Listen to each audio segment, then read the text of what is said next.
I welcome you to this one-week course for the LSAT India. Studying RC3, which is the third lesson on reading comprehension. So make sure that before you watch RC3, you watch RC2 and RC1. In today's lesson, which is RC3, the third lesson on reading comprehension, we'd be looking at this set of questions. Now, it's very important for you to see that before RC3, we had RC2 and RC1, right? And RC3 is basically a continuation of RC2. So it's very important for you to have a look at RC2 before watching this. And I'd also very strongly recommend that you watched RC1 first. Do not watch this video without seeing RC1 and RC2. In fact, if you do not look at RC2, this video will make absolutely no sense to you. To watch RC2, click on the I button that you can find on the top right of your screen. So as we'd seen in RC2, our previous lesson, this is the paragraph that we have, this is the passage, and in this you have the first paragraph, the second paragraph, and the third paragraph here. Of this, so in our previous video RC2, we had seen what the first paragraph means, and we had summarized it as this, that we saw that it deals with a problem on the World Wide Web. The problem is an issue related to intellectual property or copyright infringement, right? So this is the issue. And with regard to this, we saw that there were two kinds of people. The first are those who are the owners of the copyright, and the second is the side which includes the users, the web users, right? Now, if you still haven't seen RC2, go back and look at RC2 by clicking the I button. I am now proceeding to the second paragraph and the third paragraph, and then the questions, so as to be able to complete this entire set of RC within this video. So now we move to the second slide by zooming in. Alright, now take a moment, pause the video and read this one paragraph before you listen to what I have to say about it. So I hope you've given it a thought, you've read it once. Now I'll talk a bit about this. Okay, so it starts off by referring to the debate. Obviously the debate is what we saw in the previous paragraph, and the debate is what you have by the two sides. The first is the owners, and on the other side you have the users, right? So the debate is between these people. That's the first thing. Then it goes on to say that the links are analogous to the inclusion in a printed text of references to other works. Now what that means is, let us say, what is a reference or a citation? So let us say you are writing a certain article, let's say you're writing an article on some law, okay? Now in between, let us say you have actually taken something which has been said by another author in his book. Let us say this was said in the book of Mr. A. Okay, so this is a book written by Mr. A, and the title of his book is XYZ. So what you generally do is that referencing is to write that at the bottom of the page as a footnote. You say that this has been taken from Mr. A's book XYZ, right? So that is what citation is. But he says there's a difference. He says that there is the difference being that it is instantly retrievable when it is on the web, which means that suppose in my book, let us say I'm writing a book here. My name is ABC. I have taken something from Mr. A in his book XYZ and I have written it here. Now suppose this were a printed book. For you to go and get this new book would have taken you a lot of time. But let us say this is a web page. Let's say it's a page on any website like Wikipedia where something is written, and I write here the citation. All you have to do is you just simply click on it once and you go to the new page, right? So what he says here is that there is an immediate accessibility, okay? So you can see any material immediately. And he says that this immediate accessibility creates a problem. He says since the copyright laws, as they are present, the current copyright laws give the owners of intellectual property the right to sue a distributor, even if that distributor did not personally make the copies. So who is a distributor in this? So what he's trying to say is that let us say there's a certain document. Okay, let us say we have a certain document. Okay. Now this document has been made by a person A. Okay, and that's what you find in the example here. So it says if a person A, the author of a document, puts the document on a web page. So A writes a document and he's put this document on a web page. Alright. And then it says the person B, the creator of another web page. So now there's another person B who is writing a book. Okay, who's writing another web page. And now in between here, since he has to reference A, he writes A's work here. But now this is available as a click.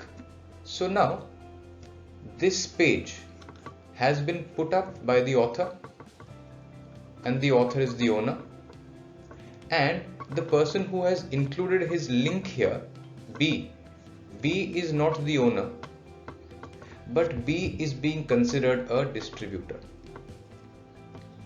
So I hope you understand that the main thing that is happening in this paragraph is that it is saying that a person B who is referencing the person A becomes the distributor of the material, even though he is not the owner. And then it tells you, as you can see here, that the copyright laws, the current copyright laws, give the owner of the intellectual property to sue a distributor of unauthorized copies, even if that distributor did not personally make the copies. What that means is that now B has, because of having cited this here, he has become a distributor, unauthorized distributor, because he cited it. According to the present laws as stated in the passage, this makes B liable, which means B can be held under the laws as they presently are. He says that this is a problem, which means basically, if I'm to summarize this all over once again, what I'd say is that you have a person A. This person A is the author of the document, okay, and he has put this on the internet. Now another person B makes another document, another web page, and in that he includes a link to A's work. Okay, now if B has not sought the permission from A, it is an unauthorized copy, right? But he is not the owner, he is only a distributor. And the current copyright laws make B liable. So it means that he can be punished according to the current laws, although he has not made this copy. The copy is still his, he has only used the link. Okay, so this is what you have in the second paragraph. Now let's go to the third paragraph. As you can see, this paragraph is ending here with a question. The question is that what happens when a person, the author of the document, and another person B creates a link. So has this person who has put the link to A's document, has he committed a copyright infringement? This is the question. Now we go to the next paragraph.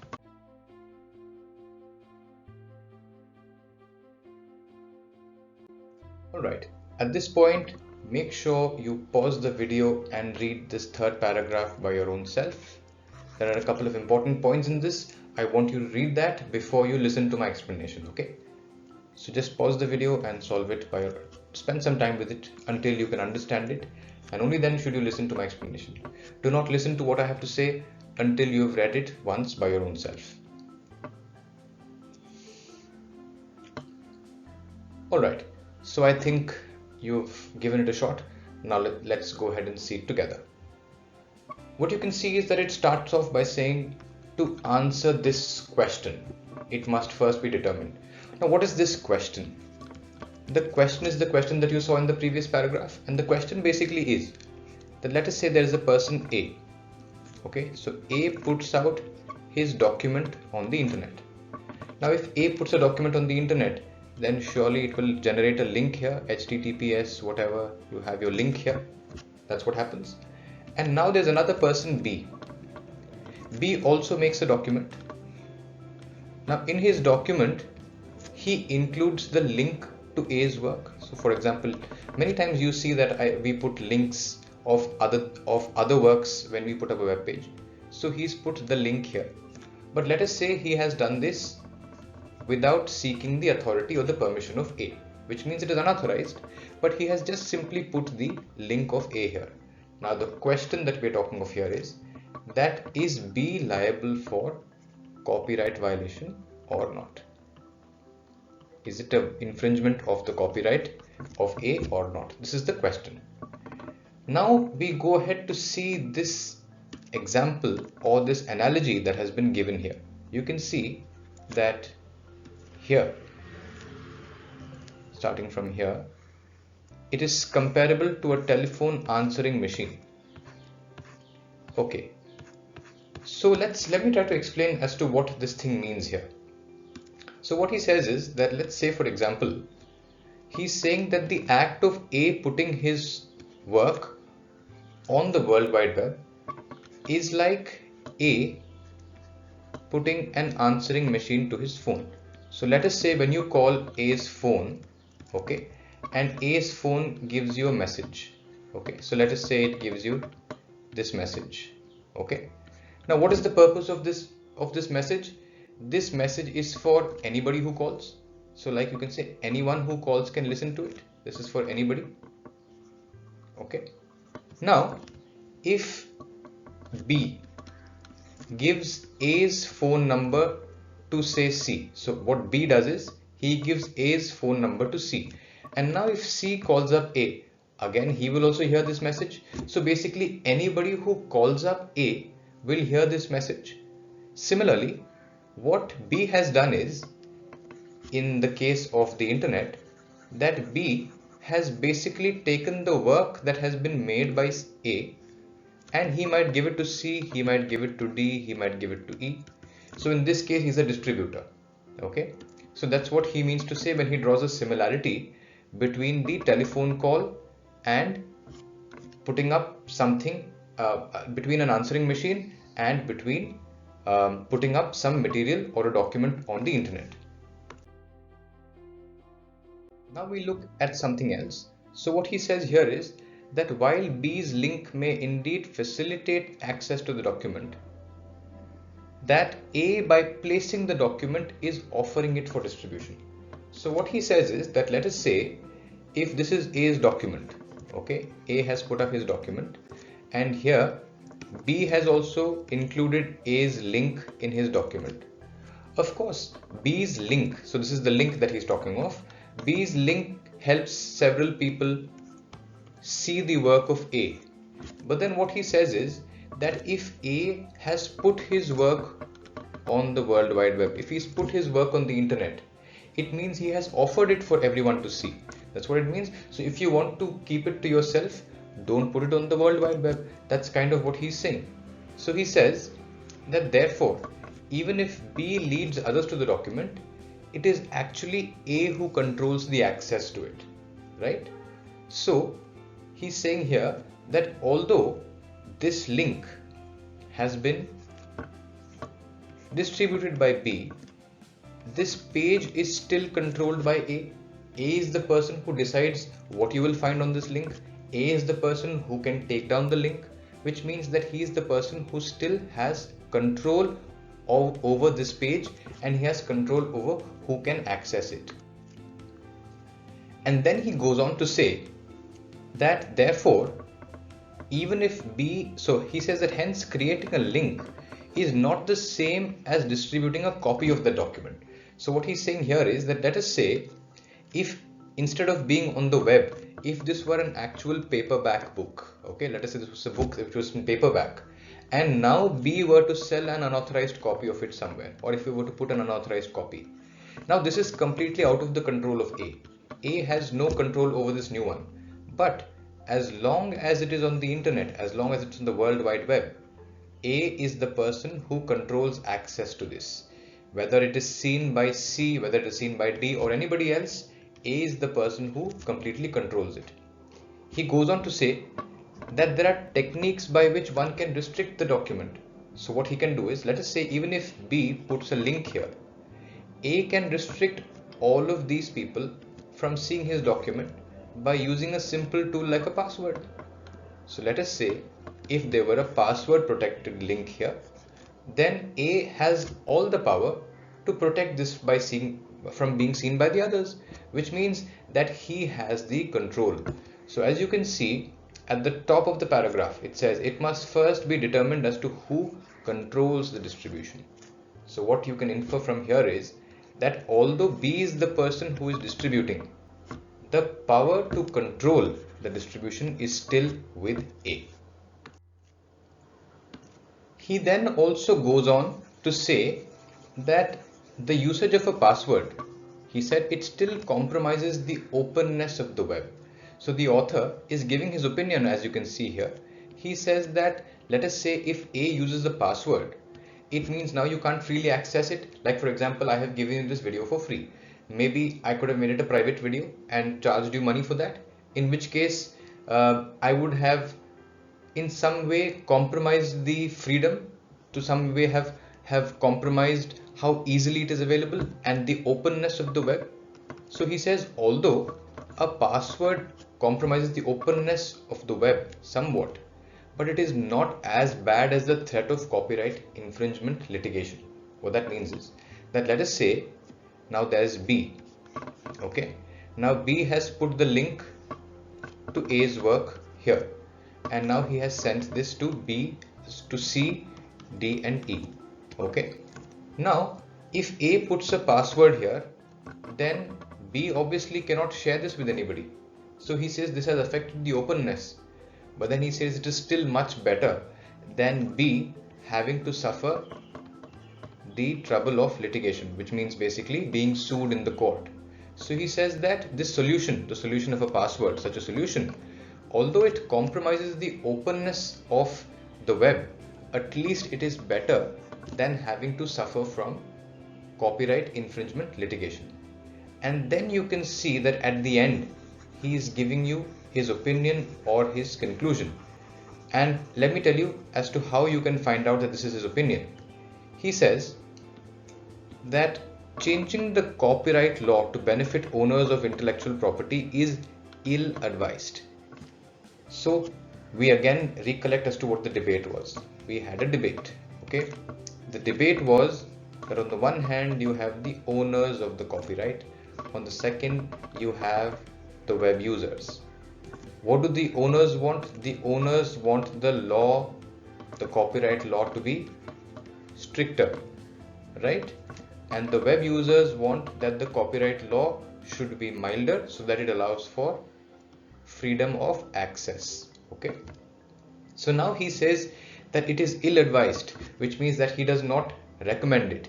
He says, so changing the copyright law to benefit the owners, which means to make it stricter, is ill-advised because it would impede the development of the web as a public forum. So he says that between these two, he prefers freedom, and he says that this one is ill-advised.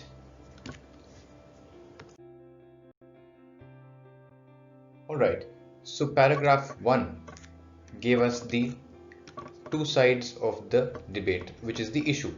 Paragraph 2 gave us a question as to what will happen, and paragraph 3 gave us an answer, and it also told us as to what the author's opinion is. Now that we've understood the passage well, you'd realize that we can solve the questions very quickly. Let's look at the questions one by one. Finally, we have reached the questions. Now, it is time for you to solve the question by your own self first, but before that, I want to give you a few points. As you can see, this question asks you as to what the main point of the passage is. I want to tell you something about what you should think when you see either main point, or you see summary, or summarizes, etc. When you see this word, what are some important things you should remember? The first is that your answer cannot be too narrow, right? Because this is talking about the entire passage. What is the main point of the passage? You can't be talking about something which is very specific to one line. It should deal with the whole passage. That's the first thing, which means it should not be narrow. It should be a little general, right? But the meaning of general does not mean that it can be vague. It should not be vague. It should be clear in what it is saying. It should be general, comprehensive, but not vague. That's the next thing. The third thing is that the summary or the main point should be something which is given inside the passage. It is given in the passage. You can't have a point that is not mentioned in the passage. The main point of the passage will be within the passage, which means that if there is any external data, any external information, you will immediately eliminate that option. Now that I have given you these 3-4 points, pause the video and try to solve this question by your own self.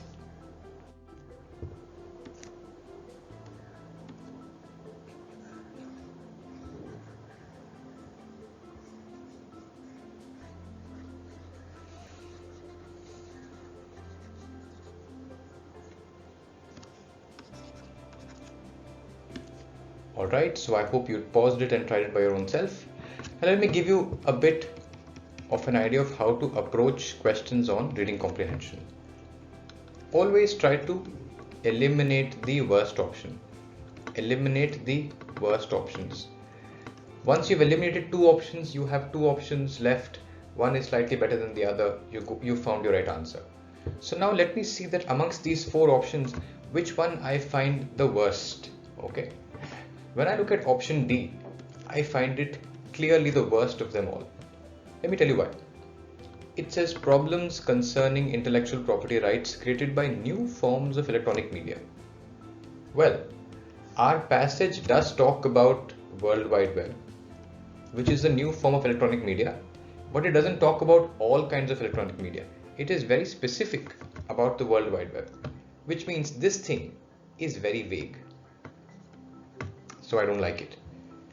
I'll go ahead, and it says are not insuperably difficult to resolve if one applies basic common sense principles.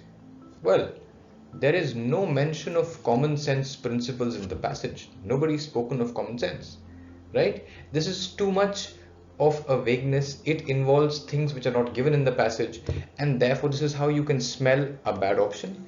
And therefore I'm quite clear that D is not my answer, so I eliminate the option D. Now let's have a look at option C. Okay. Now as you can see, option C talks about people who are concerned about the access others may have. They can easily prevent such access without inhibiting the rights of others to exchange ideas freely. What it says is that it might be referring to that part where you said that you can perhaps use a password, right? So you can use a password, and so let's say A uses a password protected thing. So now B can continue to distribute freely. So it says that the right of others to exchange ideas freely remains, and yet he has prevented any kind of access to his document. Now this point is not wrong, but it is very specific. In the entire passage, simply getting stuck about one point about the password, which is not very crisply stated. It is a little vague, as you can see. It has a little amount of vagueness, but more important than vagueness, it is very narrow. It is confined to one small point, and therefore I will eliminate this option as well. Okay, so I eliminate the option B as well. I eliminate the option C as well. Okay, now let's have a look at option B. Changes in copyright law in response to the development of web pages and links are ill-advised unless such changes amplify rather than restrict. So what he's saying is that if you must change the copyright law, okay, he says it should increase the freedom, and unless it increases the freedom, he says it is ill-advised. So he says that you can change the copyright law only if it allows for increase in freedom. Well, there was no such thing as increase in freedom spoken of in the passage. That is your own imagination if you have started to think so.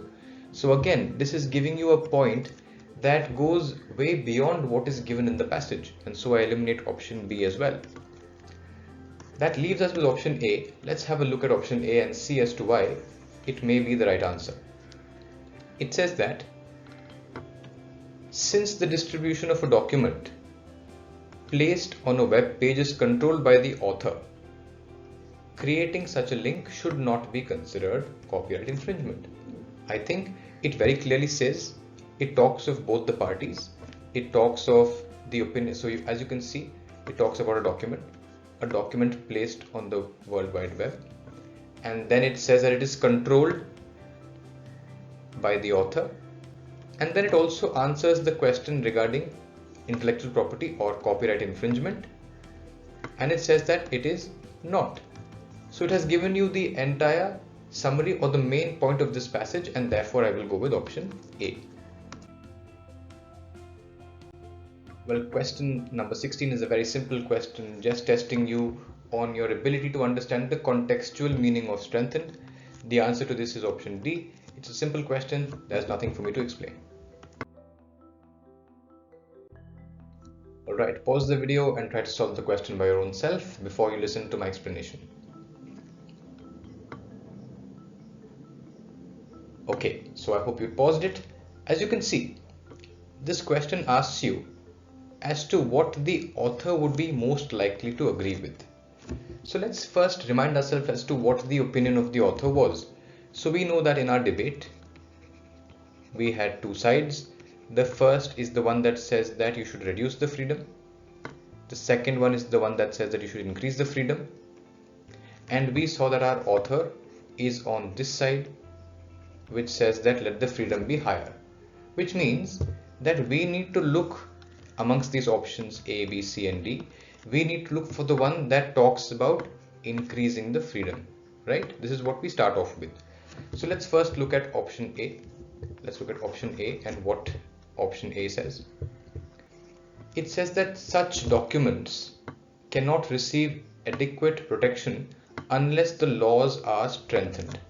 You see, this side of the document talks of stricter laws, which means that it is on the opposite side. So I will eliminate option A because it's on the opposite side of what the author thinks. Okay. Then let's look at option B. Option B says that such documents cannot fully contribute to the web's free exchange of ideas unless their authors allow them to be freely accessed. So this talks about freedom because it says that if there's a document, the document can contribute to the freedom only if the author allows them to be accessed.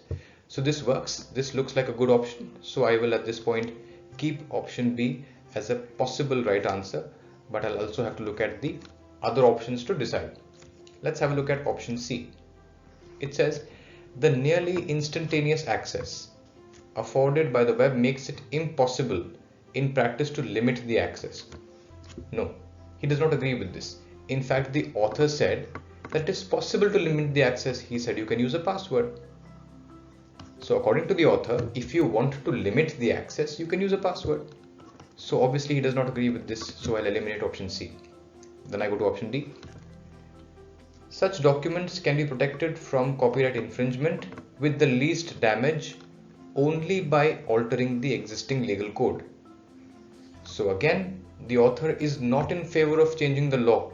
He is not in favor of making the laws stronger in order to prevent copyright infringement. So therefore he does not agree with option D either. So the answer to this very clearly is the option D.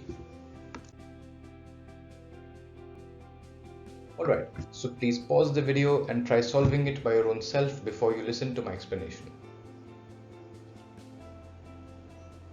Okay, so I hope you paused the video and given it an attempt. I'll explain this to you now. So as you can see, the structure of the question is that there is a relationship given in the stem. There is a relationship that is given here. Okay. And then you have four choices of relationships in the options. So A, B, C and D, they all contain a relationship. And what you have to find out is as to which one is the most analogous. What that means that is which of these relationships is most similar, which of these is most analogous to what is given in the question. So you have to see that the relationship given in this question stem has to resemble what is given in the option, and the one where the resemblance is the most is your answer. So let's first try to see as to what the relationship in the question stem is. That's how we'll be able to see what our right answer is. Okay, So you can see that it talks of a relationship between strengthening current copyright laws. So you can say strengthening current copyright laws, and on the other side, relying on passwords. So you're talking about the relationship between these two things in the matter of what? In the matter of restricting access to a web document, which means that with respect to restricting access. So an access restriction to web document, this is the relationship. Now let's think as to what this relationship means. What you're trying to say here is that you want to restrict access. You can do that either by strengthening the law, or you can do that by keeping the law the same, but you protect your own self. So this is kind of like changing the environment.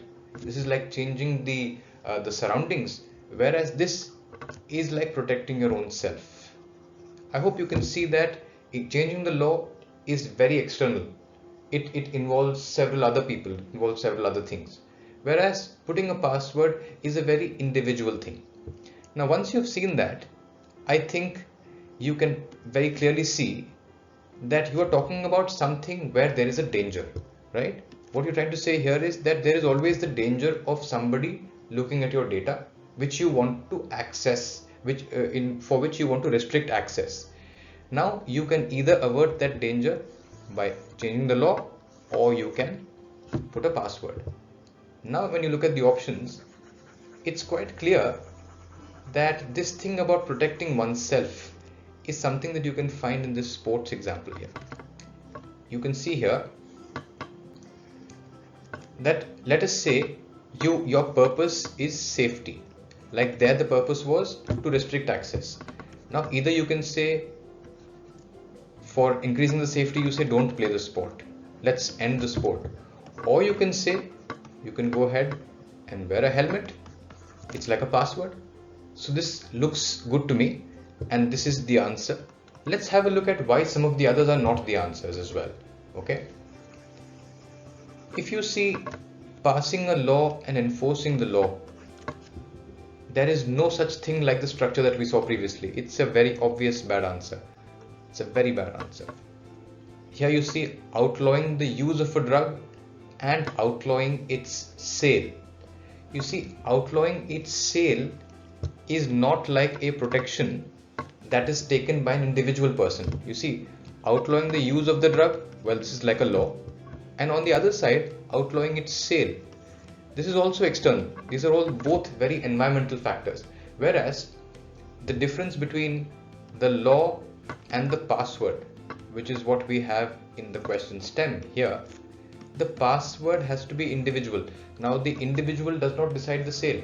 The sale is again decided externally. So I eliminate option B as well. If you look at option A, allowing everyone the use of a public facility and restricting its usage to the members of the community. Well, this obviously has even no such kind of connection, so it's an obvious bad answer. I think it's very clear that the answer is option C.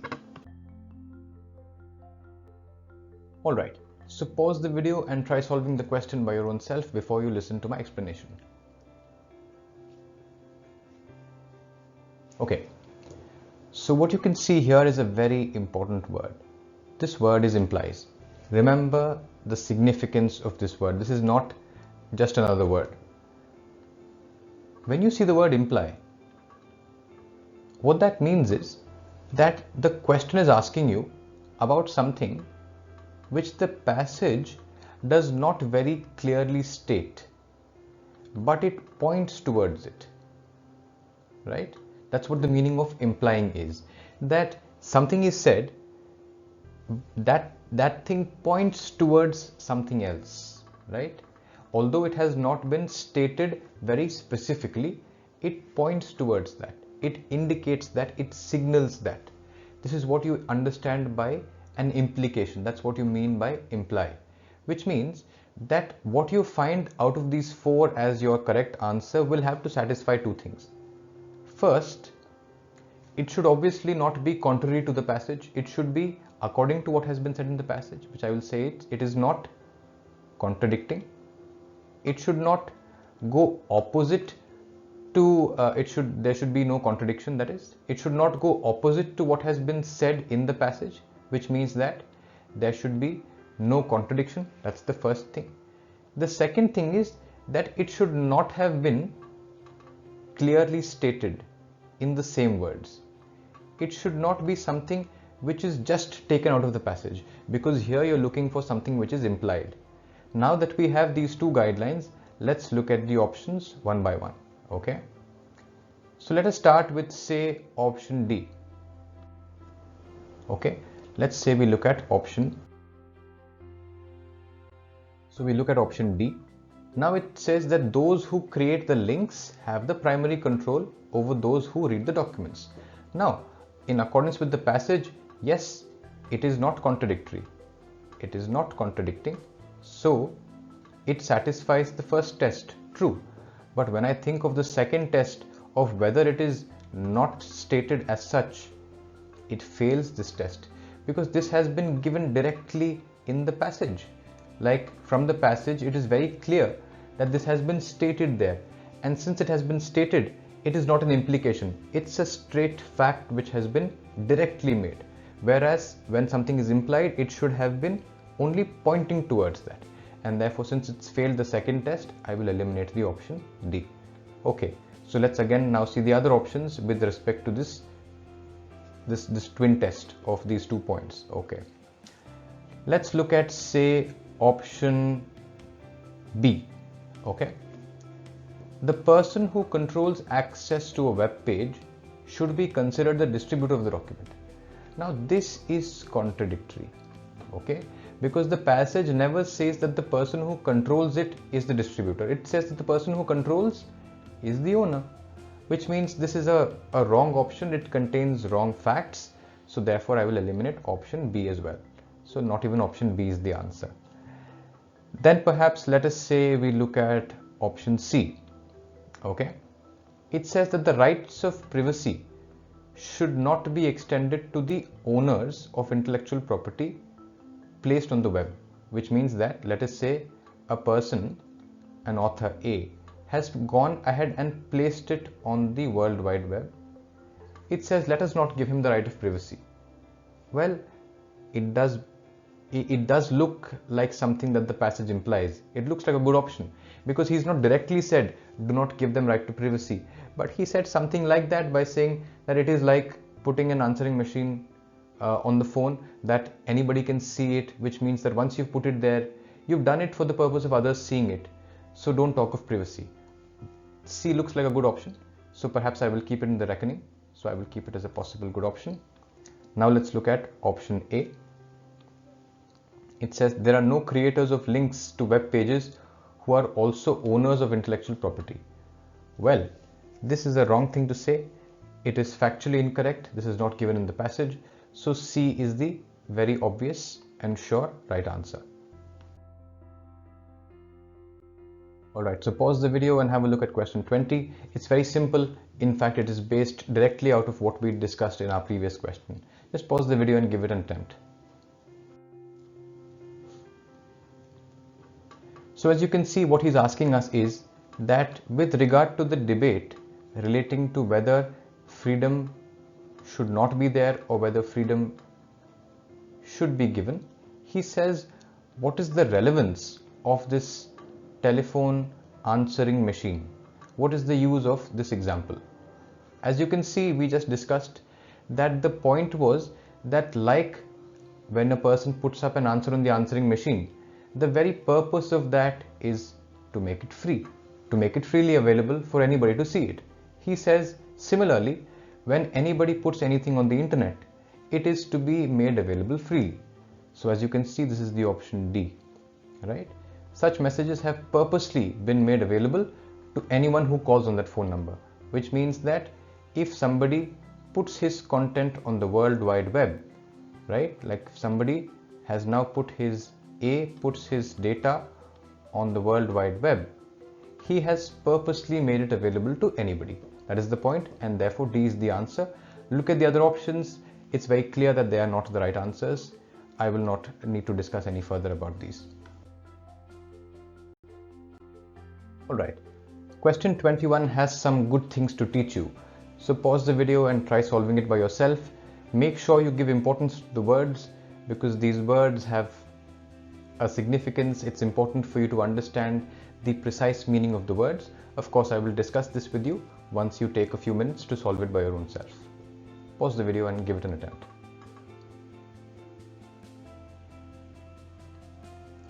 Alright, so now in this question, he asks as to what do you think the purpose is that the author talks about the telephone answering machine.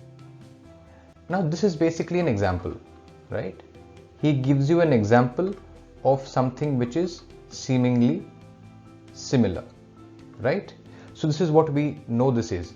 And now we have a look at the options and see as to which one may be the most absurd and get rid of that first. Okay, let me first look at option C. This looks like the most absurd option to me. It says to show that legal problems produced by new communication technology are not themselves new. This is so vague and it does not deal with the point, and therefore I can very easily eliminate this option. So always remember that an option which is very vague and which talks about something which is not given in the passage requires to be immediately eliminated. Alright, so we've eliminated option C. Then I look at option A, which is again a very wrong option. It talks of compare and contrast. What is the meaning of contrast? Contrast means to show something which is the opposite. Whereas the example that he's taken here is to show a certain kind of similarity. And therefore, even if there is a comparison, the comparison is surely not a contrast. Therefore, I will eliminate option A as well. So that leaves us with the options B and D. As you can see, both of them give you some good words. What is the good word? The good word is that both of them talk of illustrate and illustrate. What is the meaning of illustrate? Illustration is to give an example. Okay, now how do we choose the better between the options B and D? For this, it is important for us to think of what the purpose is. Like you're seeing here, the question is asking you as to what is it that is being served. Like what was the purpose for his using this discussion.